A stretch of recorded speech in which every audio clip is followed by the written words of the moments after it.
बाहरली ठंड है पर जरूरी थोड़ा भी अंदर भी बंदे ते ठंड पै गई होवे। जिन्हां ने तड़फना उन्हां ने पोह दी ठंड विच भी उन्हां नूं अग्गी लगी रहनी ते हुण अग उही अग थोड़ा है।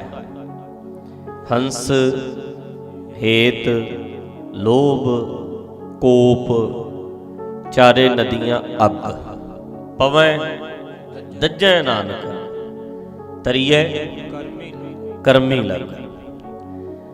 कहंदे बंदा अपने आप नूं बदले तरे कर्म होवे किरपा होवे ते किरपा कराना चाहे ते बदले, जां अपने चंगे कर्म कर लवे सोच बदले विचार बदले। हंस हिंसा करनी किसे ते धक्का करना हिंसा करनी। हिंसा भी हुण तीन तरह नाल बंदा कर सकदा है, मन करके बचन करके कर्म करके। मन करके माड़ा सोची जाना भावें अगले दा माड़ा नाम ही होवे पर सोची जाना ये भी हिंसा ही होंदी है। अपने आप ते कर ही रहे हैं ना, किसी बारे करिए ना करिए। चलो जे किसी नूं मारन दा प्लान बनाउणा होवे कर्म दी हिंसा ते बाद च आउंदी है मन बच कर्म। मन करके बचन कहे जीभ नाल बोलना, कर्म कहिए बंदे नूं अटैक करके उहदे ते अटैक करना, उहनूं मारना, फिजिकली सट मारनी, तकलीफ देनी, लत्तां बाहां तोड़ दिओ उदां कतल कर दिओ, ये फिजिकली है। ये है कर्म करके हिंसा करनी। पर जेड़े बंदे ने किसी बंदे नूं मारन दा प्लान बनाउणा है वो हिंसा ते बाद विच प्रगट शरीर ते हुंदी है। पहलां उहदे अंदर ते हिंसा मन करके ते आ ही जानी, मन दे हिंसा करनी। हुण आले दुआले नोट करके वेखो भी कई बंदे है जेड़े कई बंदियां नूं मार नहीं सकदे, वाह नहीं चलदी जां कह लो डरदे है, घबरा जांदे है, हिम्मत नहीं करदे कि मैं इहदे थप्पड़ मारां, मैं इहदियां लत्तां बाहां तोड़ दियां जां मैं इहदा कतल कर दियां।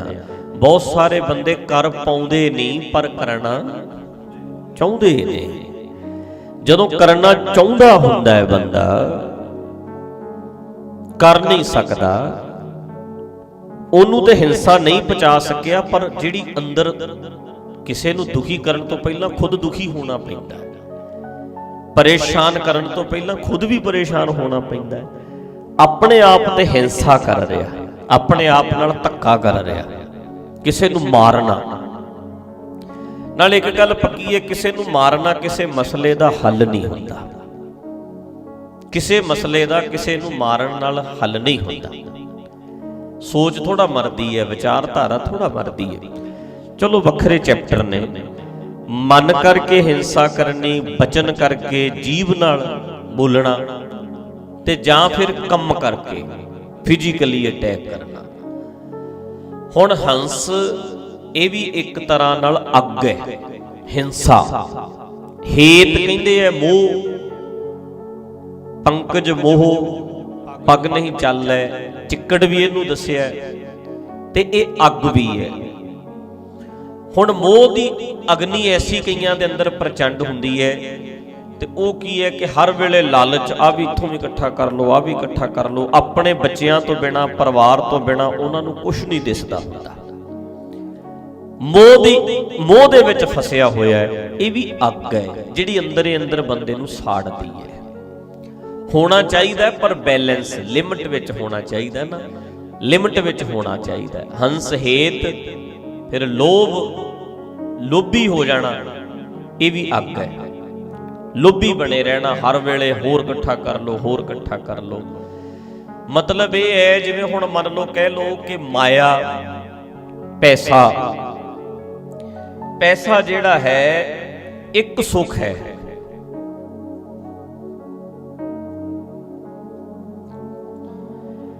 पैसा जिहड़ा है वो एक सुख है, एक सुख है। पर जे भुलेखा पै जे भी यही एकमात्र सुख है, होर सुख नहीं कोई। पैसा एक सुख है। जे बंदा ये सोचे भी इहो ही एको ही एक सुख है, वो है पैसा, ਤੇ ਉਹ ਬੰਦਾ ਫਿਰ ਬਾਕੀ ਜੀਵਨ ਦੀਆਂ ਖੁਸ਼ੀਆਂ ਤੋਂ ਵਾਂਝਾ ਰਹਿ ਜਾਂਦਾ। ਇੱਕ ਚੀਜ਼ ਨਹੀਂ ਹੈ, ਪੈਸਾ ਇੱਕ ਸੁੱਖ ਹੈ, ਪਰ ਇਹ ਮੰਨ ਲੈਣਾ ਵੀ ਇੱਕੋ ਇੱਕ ਹੀ ਸੁੱਖ ਹੈ, ਬਸ ਹੁਣ ਹੋਰ ਇਕੱਠਾ ਕਰ ਲਓ, ਹੋਰ ਇਕੱਠਾ ਕਰ ਲਓ। ਤੇ ਬੰਦੇ ਪਾਗਲ ਹੋਏ ਆਪਾਂ ਵੇਖੇ ਐ, ਅੰਨੇ ਹੋਏ ਵੇਖੇ ਐ। ਇੱਕ ਮਾਤਰ ਪੈਸਾ ਹੀ ਸੁੱਖ ਸਮਝ ਲਿਆ ਉਹਨਾਂ ਨੇ, ਮਤਲਬ ਵੀ ਲੱਖ ਹੋ ਜਾਏ, ਕਰੋੜ ਹੋ ਜਾਏ, ਅਰਬ ਹੋ ਜਾਏ, ਪੈਸਾ ਹੀ ਸਭ ਕੁਛ ਨਹੀਂ ਹੁੰਦਾ। ਹਾਂ, ਪੈਸੇ ਨਾਲ ਠੀਕ ਹੈ, ਅੱਜ ਜ਼ਰੂਰੀ ਹੈ, ਪੈਸੇ ਦੀ ਲੋੜ ਹੈ, ਬੰਦੇ ਦੀਆਂ ਲੋੜਾਂ ਨੇ, ਪਰ ਜੇ ਇਹੀ ਮੰਨ ਕੇ ਚੱਲੇ ਬੰਦਾ ਵੀ ਪੈਸਾ ਹੀ ਪੈਸਾ, ਸਭ ਕੁਛ ਹੀ ਪੈਸਾ ਹੈ, ਫਿਰ ਤੇ ਵੱਡੀ ਪ੍ਰੋਬਲਮ ਹੈ, ਪਾਗਲ ਹੋ ਜਾਏਗਾ। ਕਿੰਨੇ ਰਿਸ਼ਤੇ ਵਿਗਾੜ ਲੈਂਦੇ ਆ ਅਸੀਂ ਆਪਣੇ ਪਰਿਵਾਰਾਂ ਵਿੱਚ, ਆਪਣਿਆਂ ਕਿੰਨੇ ਲੋਕਾਂ ਨਾਲ ਟੁੱਟ ਜਾਂਦੇ ਆ ਸਿਰਫ ਪੈਸੇ ਕਰਕੇ। ਲੜਾਈਆਂ ਬਹੁਤੀਆਂ ਹੈ ਹੀ ਇਹਨਾਂ ਚੱਕਰਾਂ 'ਚ, ਤੇਰ ਮੇਰ ਹੈ। ਦੁਸ਼ਮਣੀ ਪਾਉਣੀ ਹੋਵੇ, ਪੈਸਾ ਉਧਾਰ ਲੈ ਲਓ, ਦੁਸ਼ਮਣੀ ਬਣ ਜਾਂਦੀ। ਜਦੋਂ ਮੰਗਣ ਜਾਣਾ ਅਗਲਾ ਫਿਰ ਸਿੱਧੇ ਮੂੰਹ ਗੱਲ ਹੀ ਨਹੀਂ ਕਰਦਾ। ਇਹ ਆਮ ਹੀ ਗੱਲ ਹੈ, ਕਿੰਨਾ ਖਲਾਰਾ ਪੈ ਜਾਂਦਾ ਹੈ। ਸੋ ਇਸ ਕਰਕੇ ਲੋਭ ਹੈ ਜਿਹੜਾ, ਸਹਿਸ ਖਟੈ ਲੱਖ ਕੋ ਉਠਤਾ ਵੈ, ਤ੍ਰਿਪਤ ਨਾ ਆਵੈ ਮਾਇਆ ਪਾਛੈ ਭਾਵੈ। ਤ੍ਰਿਪਤੀ ਨਹੀਂ ਆਉਂਦੀ, ਸ਼ਾਂਤੀ ਨਹੀਂ ਆਉਂਦੀ, ਹੋਰ ਹੋਰ ਹੋਰ ਹੋਰ ਹੋਰ ਹੋਰ ਹੋਰ ਹੋਰ ਲਾਲਚ ਕਰੀ ਜਾਂਦਾ, ਹੋਰ ਹੋਵੇ ਹੋਰ ਹੋਵੇ। ਇਹਨਾਂ ਚੱਕਰਾਂ ਦੇ ਵਿੱਚ ਹੀ ਫਿਰ ਬੰਦਾ ਪਰੇਸ਼ਾਨ ਰਹਿਣ ਲੱਗ ਜਾਂਦਾ। ਬਾਹਰ ਵੀ ਵੇਖਦੇ ਹੀ ਆ, ਕੰਮ ਕਰਨਾ ਤਾਂ ਠੀਕ ਹੈ, 8 ਘੰਟੇ ਵੀ ਕੀਤਾ ਜਾ ਸਕਦਾ, 10 ਘੰਟੇ। ਤੇ ਸਾਡੇ ਪੰਜਾਬੀਆਂ ਦੇ ਵਿੱਚ ਕਈ ਵਾਰੀ ਉੱਥੇ ਐ ਵੇਖੀਦਾ ਵੀ ਇਹ ਜ਼ਿੰਦਗੀ ਤੇ ਭੁੱਲ ਹੀ ਗਿਆ, ਜ਼ਿੰਦਗੀ ਭੁੱਲ ਗਿਆ, ਜ਼ਿੰਦਗੀ ਨਹੀਂ ਜੀਵੀ। ਬੱਚੇ ਐਸ਼ ਕਰਦੇ ਐ,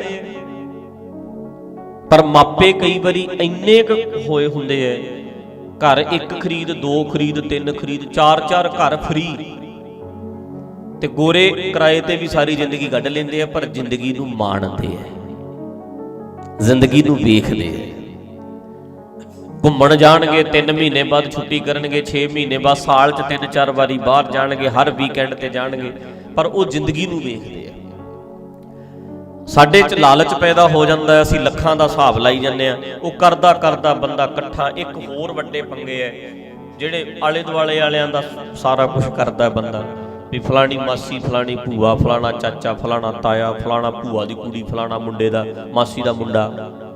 ਇਹ ਚੱਕਰਾਂ 'ਚ ਪੈ ਕੇ ਫਲਾਣੇ ਦਾ ਵਿਆਹ, ਫਲਾਣੇ ਦਾ ਜੰਮਿਆ, ਫਲਾਣੇ ਦਾ ਮਰਿਆ, ਇਹਨਾਂ ਚੱਕਰਾਂ ਦੇ ਵਿੱਚ ਪਿਆ ਹੋਇਆ ਫਿਰ ਆਪਣੀ ਜ਼ਿੰਦਗੀ ਜਿਹੜੀ ਹੈ ਭੁੱਲ ਹੀ ਜਾਂਦਾ। ਤਾਂ ਕਰਕੇ ਆਪਾਂ ਇਹ ਵੀ ਗੱਲ ਕਈ ਵਾਰੀ ਕੀਤੀ ਨਾ, ਵੀ ਆਪਣੇ ਆਪ ਨੂੰ ਰਿਵਾਰਡ ਦਿਓ। ਇੱਕ ਸ਼ਾਬਾਸ਼ ਲੋਕ ਦਿੰਦੇ ਹੁੰਦੇ ਆ ਕਿ ਜਿਹੜੇ ਬੰਦੇ ਵਧੀਆ ਕਾਮੇ ਹੋਣ, ਉਹ ਆਪਣੇ ਆਪ ਨੂੰ ਸ਼ਾਬਾਸ਼ ਦਿਆ ਕਰੋ। ਆਪਣੇ ਆਪ ਨੂੰ ਸ਼ਾਬਾਸ਼ ਕੀ ਹੁੰਦੀ ਹੈ? 100 ਦੇ ਵਿੱਚੋਂ 10 ਰੁਪਏ ਆਪਣੇ ਤੇ ਖਰਚੋ, ਆਪਣੇ ਆਪ ਨੂੰ ਸ਼ਾਬਾਸ਼ ਦੇਣੀ ਪੈਣੀ। ਲੱਖ ਰੁਪਈਆ ਕਮਾ ਰਹੇ ਹੋ ਮਹੀਨੇ ਦਾ, 90,000 ਹੀ ਮੰਨੋ, 10,000 ਆਪਣੇ ਤੇ ਖਰਚ ਲਓ। ਫਿਰ ਬੰਦਾ ਕਦੇ ਪਤਾ ਕੀ, ਜਿਹੜਾ ਹੁਣ ਮੰਨ ਲਓ 100 ਰੁਪਈਆ ਕਮਾਵੇ ਦਿਹਾੜੀ ਦਾ, 100 ਦੇ ਵਿੱਚੋਂ 10 ਰੁਪਈਆਂ ਦਾ 버ਗਰ ਲੈ ਕੇ ਖਾ ਲਵੇ ਮੰਨ ਲਓ, ਅਗਲੇ ਦਿਨ 10 ਰੁਪਈਆਂ ਦੀ ਕੋਈ ਕੁਲਫੀ ਖਾ ਲਵੇ, ਅਗਲੇ ਦਿਨ 10 ਰੁਪਈਆਂ ਦੀਆਂ ਕੋਈ ਟੋਫੀਆਂ ਹੀ ਖਰੀਦ ਕੇ ਖਾ ਲਵੇ, ਅਗਲੇ ਦਿਨ ਕੁਝ 10 ਰੁਪਈਆਂ ਦੀ ਮੂੰਗਫਲੀ ਖਰੀਦ ਕੇ ਖਾ ਲਵੇ, ਅਗਲੇ ਦਿਨ 90 ਰੁਪਏ ਦਿੱਤੇ, 10 ਰੁਪਈਆਂ ਦੀ ਗੱਚਕ ਖਾ ਲਈ। ਜੋ ਜੀ ਕਰਦਾ ਉਹਦਾ 10 ਰੁਪਏ ਦਾ ਖਾ ਲਵੇ। ਇਹ ਗਰੰਟੀ ਹੈ ਬੰਦਾ ਜ਼ਿੰਦਗੀ 'ਚ ਕਦੇ ਇਹ ਨਹੀਂ ਕਹੂਗਾ ਮੈਂ ਕੀ ਖੱਟਿਆ। ਬੜੇ ਬੰਦਿਆਂ ਦੇ ਮੂੰਹ 'ਚੋਂ ਇਹ ਸ਼ਬਦ ਸੁਣਿਆ ਹੋਣਾ, ਮੈਂ ਕੀ ਖੱਟਿਆ। ਕਰੋੜਾਂ ਰੁਪਈਆਂ ਦੇ ਮਾਲਕ ਵੀ ਕਹਿ ਦੇਣਗੇ ਮੈਂ ਕੀ ਖੱਟਿਆ। ਪਰ ਜੇ ਆਪਣੇ ਆਪ ਨੂੰ ਤੁਸੀਂ ਸ਼ਾਬਾਸ਼ੇ ਦਿੰਦੇ ਰਹਿਣਾ ਨਾ, ਰਿਵਾਰਡ ਦਿੰਦੇ ਰਹਿਣਾ, ਇੱਕ ਨਾ ਥਾਪੀ ਦੇਣੀ ਹੁੰਦੀ ਹੈ, ਥਾਪੀ ਵੀ ਵਾਹ ਬਈ ਵਾਹ, ਆਪਣੇ ਆਪ ਨੂੰ ਨਹੀਂ ਦੇਣੀ ਹੁੰਦੀ ਹੈ ਰਿਲੈਕਸ ਹੋਣ ਵਾਸਤੇ। ਹੁਣ ਇੱਕ ਬੰਦੇ ਨੇ ਮੰਨ ਕੇ ਚੱਲੋ ਬਈ 10,000 ਰੁਪਈਆ ਕਮਾਇਆ ਮਹੀਨੇ ਦਾ, ਉਹਨੇ 1000 ਰੁਪਈਆ ਆਪਣੇ ਤੇ ਲਾ ਲਿਆ, 9,000 ਰੁਪਈਆ ਉਹਦੇ ਬੱਚਿਆਂ ਤੇ, ਪਰਿਵਾਰ ਤੇ, ਸਾਰੇ ਪਾਸੇ ਕਰ ਲਿਆ। 1000 ਨਾ ਲਾਵੇ, 500 ਹੀ ਲਾ ਲਵੇ, 500 ਕੱਢ ਲਵੇ। ਉਹਦੇ ਵਿੱਚ ਉਹਨੇ ਮੰਨ ਲਓ 500 ਰੁਪਏ ਦੀ ਇੱਕ ਸ਼ਰਟ ਖਰੀਦ ਲਈ ਜਾਂ 500 ਰੁਪਏ ਦਾ ਜੁੱਤਾ ਖਰੀਦ ਲਿਆ। ਹੁਣ ਉਹਨੇ ਜੁੱਤਾ ਚਾਅ ਨਾਲ ਹਫ਼ਤਾ ਕੁ ਤੇ ਉਹਦਾ ਇਸ ਕਰਕੇ ਲੰਘ ਜਾਣਾ ਵੀ ਨਵਾਂ ਨਵਾਂ ਪਾਇਆ, ਤੇ ਅਗਲੇ ਮਹੀਨੇ 2 ਹਫ਼ਤੇ ਵਿਚਾਲੇ ਨੋਰਮਲ ਲੰਘਣਗੇ, ਅਗਲੇ ਹਫ਼ਤੇ 'ਚ ਫਿਰ ਮਨ 'ਚ ਇਹ ਆ ਲੈਣਾ ਵੀ ਹੁਣ 500 ਦਾ ਮੈਂ ਹੁਣ ਨਵੀਂ ਚੀਜ਼ ਕਿਹੜੀ ਖਰੀਦਣੀ ਹੈ। ਉਹਦਾ ਏਦਾਂ ਹੀ ਨਿਕਲ ਜਾਂਦਾ ਟਾਈਮ। ਆਪਣੇ ਆਪ ਨੂੰ ਰਿਵਾਰਡ ਦੇਣਾ ਬੜਾ ਜ਼ਰੂਰੀ ਹੈ। ਜਿਹੜਾ ਨਾ ਇਹ ਲੱਗਾ ਰਵੇ, ਕਰਦਾ ਰਹਿੰਦਾ, ਫਿਰ ਉਤਸ਼ਾਹ ਰਹਿੰਦਾ। ਜਦੋਂ ਨਾ ਕਿਸੇ ਡੌਗੀ ਨੂੰ ਸਿਖਾਇਆ ਜਾਂਦਾ, ਕੁੱਤੇ ਨੂੰ ਸਿਖਾਉਂਦੇ ਹੈ, ਬਾਂਦਰ ਨੂੰ ਸਿਖਾਉਂਦੇ ਹੈ, ਜਦੋਂ ਵੀ ਕਿਸੇ ਜਾਨਵਰ ਨੂੰ ਸਿਖਾਉਂਦੇ ਹੈ, ਹੱਥ ਵਿੱਚ ਬਿਸਕਿਟ ਫੜ ਲੈਂਦੇ ਹੈ ਛੋਟਾ ਜਿਹਾ, ਤੇ ਉਹਨੂੰ ਕਹਿਣਗੇ ਆਹ ਕੰਮ ਕਰ। ਉਹ ਕਰਦਾ ਨਹੀਂ, ਉਹਨੂੰ ਬਾਰ-ਬਾਰ ਕਰਾਉਣਗੇ। ਜਦੋਂ ਉਹ ਕਰਦਾ ਹੈ, ਥੋੜੀ ਜਿਹੀ ਵਿਸਲ ਹੈ ਕਰਕੇ, ਜਦੋਂ ਉਹ ਕਰਦਾ ਹੈ ਉਸ ਵੇਲੇ ਉਹਨੂੰ ਉਹ ਥੋੜਾ ਜਿਹਾ ਖਵਾ ਦੇਣਾ, ਉਹਨੂੰ ਸ਼ਾਬਾਸ਼ੇ ਦੇ ਦੇਣੀ ਵੀ ਕਰ ਲਿਆ, ਵਾਹ। ਉਹ ਕੁੱਤਾ ਦੂਜੀ ਵਾਰੀ ਫੇਰ ਨਹੀਂ ਕਰਦਾ, ਉਹਨੂੰ ਫੇਰ ਕਰ ਕਰ ਕਰ, ਜਦੋਂ ਕਰ ਲੈਂਦਾ ਉਹਨੂੰ ਫੇਰ ਥੋੜਾ ਜਿਹਾ ਖਵਾ ਦਿੰਦੇ ਨੇ। ਬਸ ਫਿਰ ਤੀਜੀ ਚੌਥੀ ਵਾਰੀ ਉਹ ਆਪੇ ਸਿੱਖ ਜਾਂਦਾ।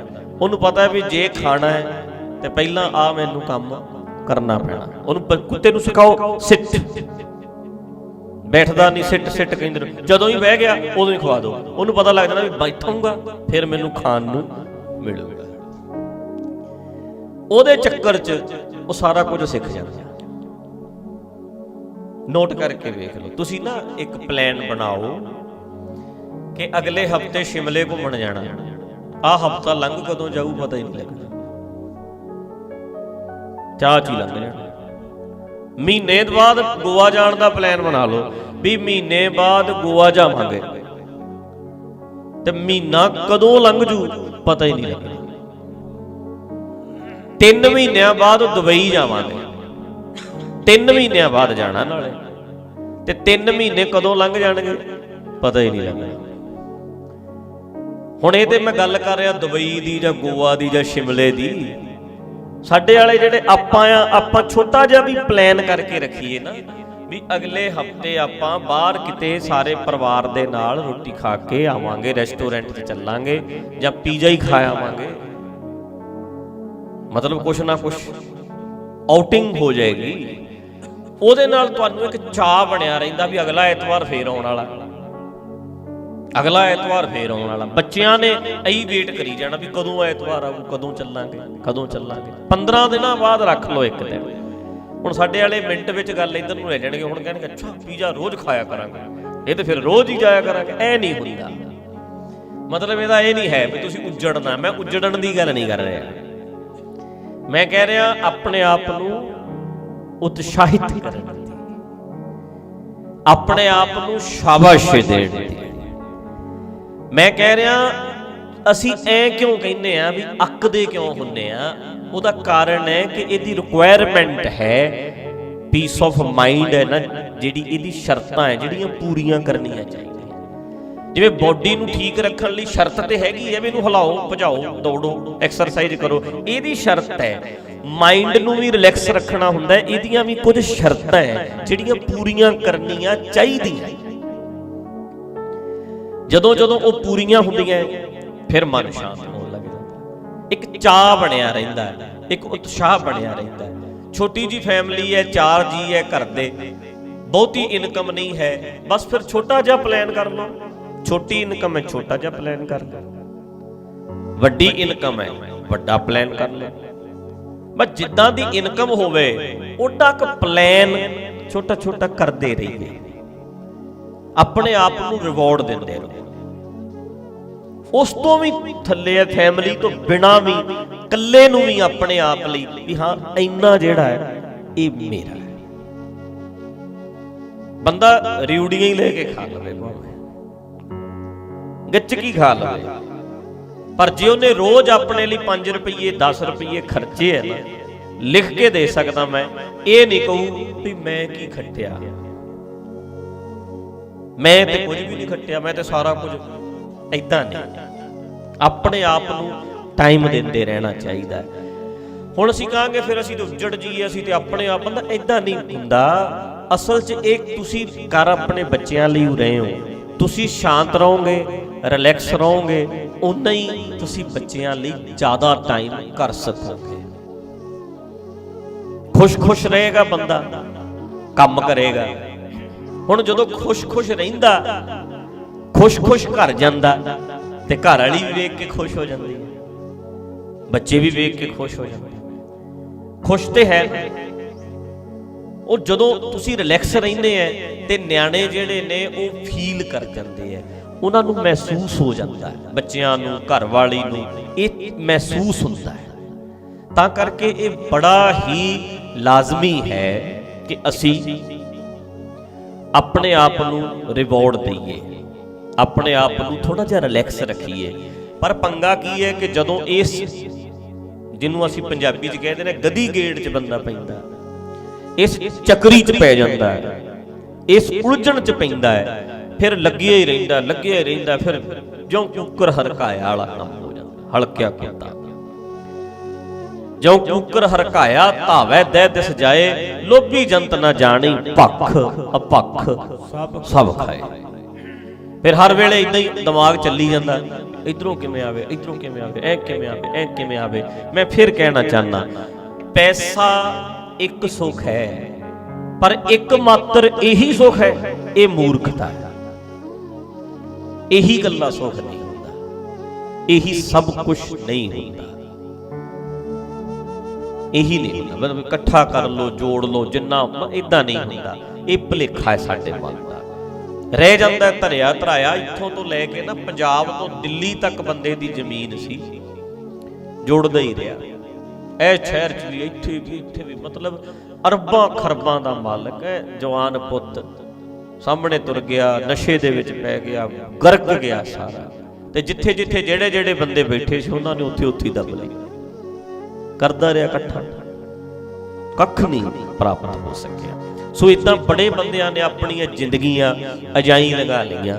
ਹਿੰਸ, ਹੇਤ, ਲੋਭ ਤੇ ਕੋਪ, ਕਹੀਏ ਕ੍ਰੋਧ, ਇਹ ਅੱਗ ਦੀਆਂ ਨਦੀਆਂ ਹੈ। ਕ੍ਰੋਧ ਵੀ, ਗੁੱਸਾ ਵੀ ਅੱਗ ਹੈ। ਅੱਗ ਹੈ ਇਹ, ਦੂਜੇ ਤੇ ਕੱਢਣ ਤੋਂ ਪਹਿਲਾਂ ਬੰਦੇ ਨੂੰ ਆਪ ਨੂੰ ਸਾੜਦਾ ਹੈ, ਜਦੋਂ ਨਿਕਲਦਾ ਫਿਰ ਦੂਜੇ ਨੂੰ ਸਾੜਦਾ। ਤੇ ਇਹ ਕਹਿੰਦੇ ਅੱਗ ਹੈ। ਹੰਸ, ਹੇਤ, ਲੋਭ, ਕੋਪ, ਚਾਰੇ ਨਦੀਆਂ ਅੱਗ ਪਵੈ ਦੱਜੈ ਨਾਨਕਾ। ਕਹਿੰਦੇ ਜਿਹੜੇ ਪੈ ਰਹੇ ਨੇ ਤੇ ਸੜ ਰਹੇ ਨੇ, ਇਹਦੇ 'ਚ ਸੜੀ ਜਾ ਰਹੇ ਨੇ। ਕਮਾਲ ਹੈ, ਵੇਖੋ ਇਹ ਅੱਗ ਹੈ ਜਿਹੜੀ ਸਾੜਦੀ ਹੈ, ਦਿਖਦੀ ਨਹੀਂ। ਬੰਦੇ ਦੇ ਅੰਦਰ ਇਹ ਅੱਗ ਬਲਦੀ ਰਹਿੰਦੀ ਹੈ। ਤਾਂ ਕਰਕੇ ਮੈਂ ਗੱਲ ਇੱਥੋਂ ਸ਼ੁਰੂ ਕੀਤੀ ਸੀ ਵੀ ਬਾਹਰ ਅੱਜ ਬਹੁਤ ਜ਼ਿਆਦਾ ਠੰਡ ਹੈ, ਪਰ ਅੰਦਰ ਠੰਡ ਹੈ ਇਹ ਨਹੀਂ ਕਹਿ ਸਕਦੇ। ਇਹ ਤੇ ਛੇੜ ਕੇ ਵੇਖ ਲਓ, ਫਿਰ ਪਤਾ ਲੱਗੂ ਵੀ ਕਿਹਦੇ ਅੰਦਰ ਠੰਡ ਹੈ। ਜਿਸ ਕਿਸੇ ਨਾਲ ਗੱਲ ਕਰਕੇ ਵੇਖੋ, ਮਾੜਾ ਜਿਹਾ ਪਤਾ ਤੇ ਲੱਗੇ ਠੰਡ ਕਿਹੜੀ ਹੈ ਸਾਡੇ 'ਚ। ਸੋ ਇਸ ਕਰਕੇ ਆਪਾਂ ਅੱਗੇ ਵੀ ਗੱਲ ਕਰਦੇ ਹੁੰਦੇ ਵੀ ਨਹਿ ਸੀਤਲੰਗ ਚੰਦਰ ਦੇਵ ਹੈ, ਨਹਿ ਸੀਤਲੰਗ ਬਾਵਨ ਚੰਦਨ ਹੈ, ਨਹਿ ਸੀਤਲੰਗ ਸੀਤ ਰੁਤੇ। ਸਰਦੀ ਦੀ ਰੁੱਤ ਕਹਿੰਦੇ ਇੰਨੀ ਠੰਡੀ ਨਹੀਂ, ਚੰਦਰਮਾ ਦੀ ਰੋਸ਼ਨੀ ਠੰਡੀ ਕਹਿੰਦੇ ਵੀ ਇੰਨੀ ਠੰਡੀ ਨਹੀਂ, ਚੰਦਨ ਕਹਿੰਦੇ ਵੀ ਇੰਨਾ ਠੰਡਾ ਨਹੀਂ। ਨਹਿ ਸੀਤਲੰਗ ਸੀਤ ਰੁਤੇਨ, ਨਾਨਕ ਸੀਤਲੰਗ ਸਾਧ ਸਵਜਨ ਹੈ। ਅਸਲ ਸੀਤਲਤਾ ਗੁਣੀ ਲੋਕਾਂ ਦੀ ਸੰਗਤ ਵਿੱਚ ਹੈ। ਸਾਧ ਕਹੀਏ ਸਾਦੇ ਹੋਏ ਬੰਦੇ ਮੀਨਸ ਚੰਡੇ ਹੋਏ ਬੰਦੇ ਮਤਲਬ ਉਸਤਾਦ ਲੋਕ ਮਤਲਬ ਕੋਚ ਨੇ ਜਿਹੜੇ ਚੰਗੀ, ਜਿਹੜੇ ਲੋਕਾਂ ਦੀ ਲਾਈਫ ਸਟਾਈਲ ਬੜਾ ਵਧੀਆ ਹੈ, ਉਹਨਾਂ ਦੀ ਸੰਗਤ ਵਿੱਚ ਜਾ ਕੇ ਸਿੱਖ ਕੇ ਸਾਡਾ ਜੀਵਨ ਬਣਦਾ ਹੈ ਤੇ ਸਾਨੂੰ ਅਸਲ ਪੀਸ ਆਫ ਮਾਈਂਡ ਮਿਲਦਾ ਹੈ। ਮਨ ਦੀ ਅੰਦਰ ਦੀ ਠੰਡ ਪੈ ਜਾਂਦੀ ਹੈ। ਕੱਲ ਤਾਤੀ ਠੰਡਾ ਹਰ ਨਾਮ, ਠੰਡਾ ਕਹਿੰਦੇ ਨਾਮ ਗਿਆਨ, ਜਿਹੜਾ ਮਨ ਨੂੰ ਅੰਦਰ ਨੂੰ ਬੰਦੇ ਨੂੰ ਠੰਡ ਪਾ ਦਿੰਦਾ।